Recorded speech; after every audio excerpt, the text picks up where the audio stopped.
Hey guys, it's me again. I am making this video today to talk about sensory issues and stimming and how stimming can lead to tantrums and things that other people will perceive as misbehavior. So, in terms of my child, Gabriel has always been a sensory seeker. So there are, in my opinion, there are two different kinds of autistic children, right? You have kids who kind of deflect from input and kids who are seeking input. And when I talk about input, we're talking about sensory, right? So Gabriel's always seeking sensory input. He likes to run, he likes to jump, he enjoys activity. He doesn't sleep a lot. He has a lot of insomnia. So he's up kind of like in the middle of the night. He gets up at 4 a.m. daily, Monday through Sunday. This child is up at 4 a.m. I don't sleep. But now that he's older, it's a little bit different because he's a little bit more independent. So I can leave him, to his own interests to get more sleep, as much sleep as I can. So children who are seekers, and the reason why I speak on seekers is because I have a seeker at home. So seekers are going to look for input. Gabriel, when he gets too overwhelmed and he's having a sensory overload, he starts to cry. Gabriel's very emotional. He's not violent. So we'll talk about violence and kind of how that manifests in another video. However, Gabriel's not a violent manifester. So the way his overpowering, overwhelming, when he feels overloaded, he begins to cry. And I have actually seen him watch videos over and over and over. So the way he stims, I'm sorry, I have like this random hair that's like bothering me. The way he stims is he will watch a video, YouTube video, a movie, and he will watch the same part over and over and over again. And this is a thing that kids do. They watch things in repetition. So if you've ever noticed your child playing with something repetitively the same exact way, watching the same part of the same video, the same movie over and over and over, Gabriel likes to speed up the video, likes to slow it down. He likes to mute the video, or he'll have it at 100 or as high as my TV will go, blasted. So that's how he's getting his sensory input. And this is to help to regulate whatever it is that his brain is looking for. He's looking to regulate so that he can even himself out. The best way I can explain that is, like, for me, the way I regulate is I bounce. So to illustrate that, I bounce. I will be waiting, I bounce. So I'll bounce my legs, I'll fidget with my hands, I twirl my hair if I can't really do anything else. I chew my nails, which is an anxiety kind of thing, but so does Gabriel.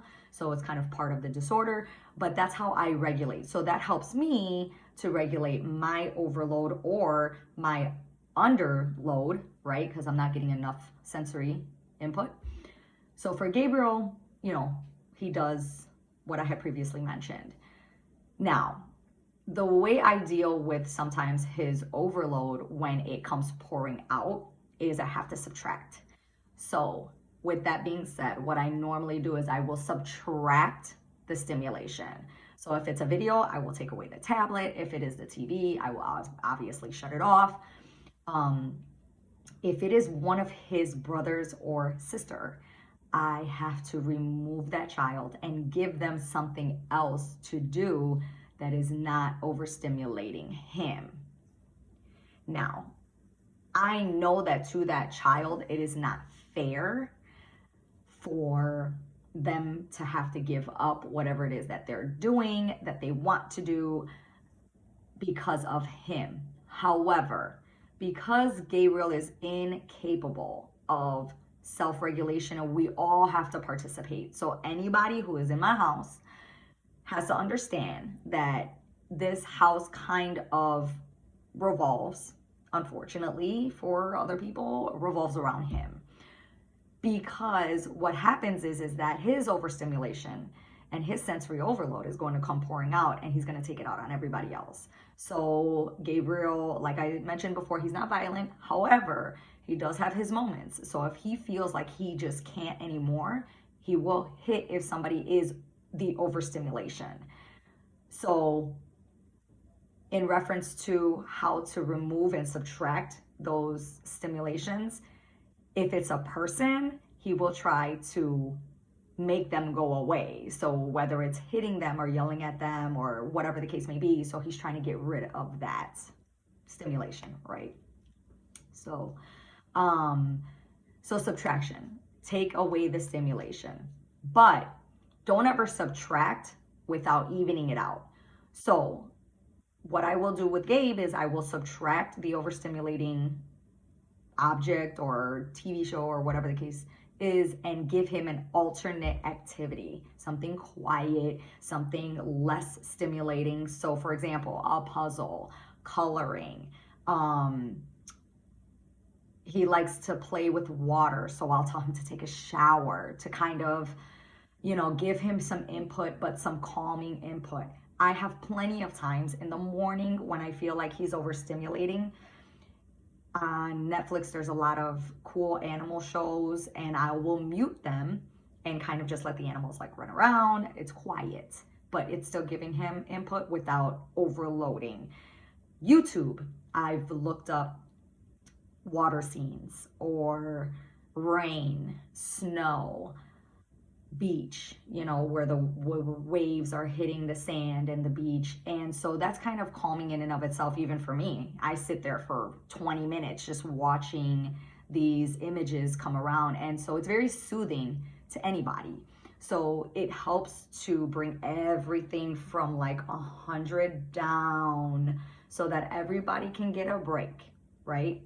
In one of my previous videos, I had explained respite care. Again, I cannot stress enough for you to find a place, a community, a service that will offer respite care. Now, for those of you lucky enough to have great insurance, medical insurance, sometimes respite care can be covered. Always refer to your plan.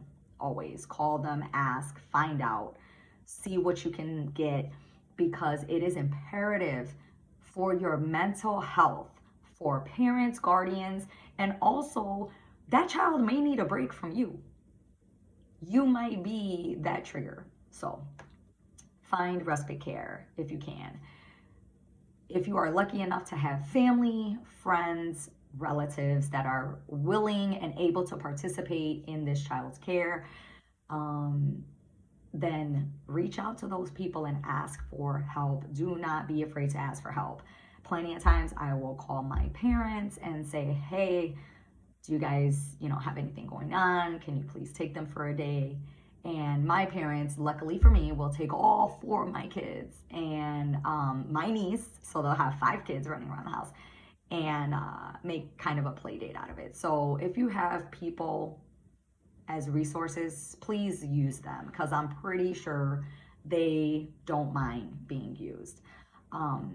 So let's also talk about triggers, right? Because triggers can lead to sensory overload. So when I speak about triggers for my son, there are certain words that I cannot say that trigger him. There have been directions that triggered him. So let me explain that. When Gabriel was, like 2 years old, we lived in Chicago, and we lived 5 blocks away from his paternal grandmother. And so when we were going to her house, we would usually walk. But in a car, because it was a one-way, we couldn't take that street. So I had to go all the way around the block. For those of you who are from the city of Chicago, one-ways are kind of a big thing, especially on the north side. We'd have to go all the way around the block and drive in the complete opposite direction than we would walk. So obviously it was a longer way around. He would throw things from the back seat, car seat, mostly his toys and his shoes, whatever he could, reach, throw them at me while I was driving. Not only is that highly distracting, it's dangerous, because he did hit me one time right in my temple. He had really good aim, and I blacked out. I almost crashed driving down the street, and so I had to start anticipating his attitude to what I was doing before we did it, right? So if I took the wrong street, he would get upset. If I went the opposite way, he would get upset. For Gabriel, if we walked, he had to stop at every single hydrant. He had to look at every single fire hydrant, every single stop sign. I had to give him 5 to 7 seconds to sit there and stim and look at that object and whatever it was about that object. And I think it was the color red, because that's what they have in common. He needed to see that, had to see it, had to touch it, would not let me walk away. So the way I combat those behaviors is to force that child, as hard as it is, to ignore it. So I kept walking. For him at that age, he didn't have a choice because he was strapped into a stroller or a car seat. So he didn't have a choice but to get over it because I wasn't going to stop. After years and years and years of this forceful kind of behavior, he finally got to a point where we could pass it and he wasn't going to flip out. So that was a huge, huge progressive step for all of us, because it allowed us to not have our lives wrapped around this stimulation for him. So what I'm telling you is there are ways to be aggressive sometimes without being obstructive to this child, right? So you don't want to be obstructive, but sometimes you do have to get aggressive, because if you let this kid stim and if you let this stimulation continue, they will become obsessive. You don't want obsessive behavior. It becomes controlling for them, and it becomes a control mechanism for the person who is also either a parent, a guardian, a sibling, because now everybody's wrapped up into this compulsion. So yes, it's very difficult. Yes, it's very emotional. There were plenty of times that I cried because my child was out of control. There are plenty of times that other people are going to have something to say about you and your kid, right? So I will touch on how to deal with other people and their highly offensive and unwanted comments in another video, because that's a whole separate subject. But for stimulation and obsessive compulsive behaviors, these are just some of the strategies that I've taken and that have worked really for my child over the years. Gabriel is now turning 15 in May, and he's a freshman in high school. And so I get a lot of compliments about his behavior in public, but we've had a lot of practice, right? Gabriel was diagnosed at 3, so we've had 12 years of practice. And as a young parent, when I was younger and I had him and I was noticing different things, the internet was a resource for me, but I didn't know what I was looking for. So a lot of this was like trial and error, right? I would try something, try it, it wouldn't work, and move on to the next strategy and try that out. I'd ask other people, like, hey, what do you do with your kids? Whether they were disabled or not. Hey, how do you, if your kid is doing this, how do you combat that? Things like that. So it's always good to get perspectives, right? However, when people offer their opinions, it's a whole separate issue. But go out, find information, read a book, go to a library, it's free. If you have internet now, everybody has internet, because smartphones were not out when Gabriel was born. However, they are now. So Google it, Facebook, obviously channels like mine, channels that are also going to give you resources, strategies. You can relate. So find a community to belong to. Raising a child takes a village. Raising a disabled child takes far more than that. Far more. Okay? So always keep that in mind. But for the purposes of this video, I want you guys to be encouraged that the behavior can end if you are consistent. So if you're going to start a behavioral kind of intervention, stick with it. Gabriel took years to let certain compulsions go. Years. Okay? This is not something that took weeks, months. It took years. So I want you to be encouraged that although you may not see, you're never going to see immediate results with children like this. Never, because they learn at such a different rate in a different way. You have to figure out how your child learns. My son is highly visual, highly visual. So anything I can show him or anything he can see is way more effective than me talking to him. If you ever see a picture or a video of my child and you watch my channel enough, he has headphones on because Gabriel is highly stimulated and overstimulated with sound. So he's very auditorily sensitive. So I try to keep my teaching very visual, very repetitive. So if you follow me on Facebook, Instagram, if you follow his page on Instagram, you will see that he tends to have, repetitive behaviors. These children all have repetitive behaviors. You just have to kind of figure your kid out.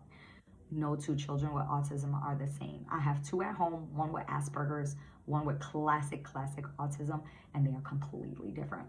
So my approach, my teaching, my teaching approach with them is different. How I speak to them is different, and how they respond to me is different as well. So I want you to be encouraged. If you have any questions, always video me back.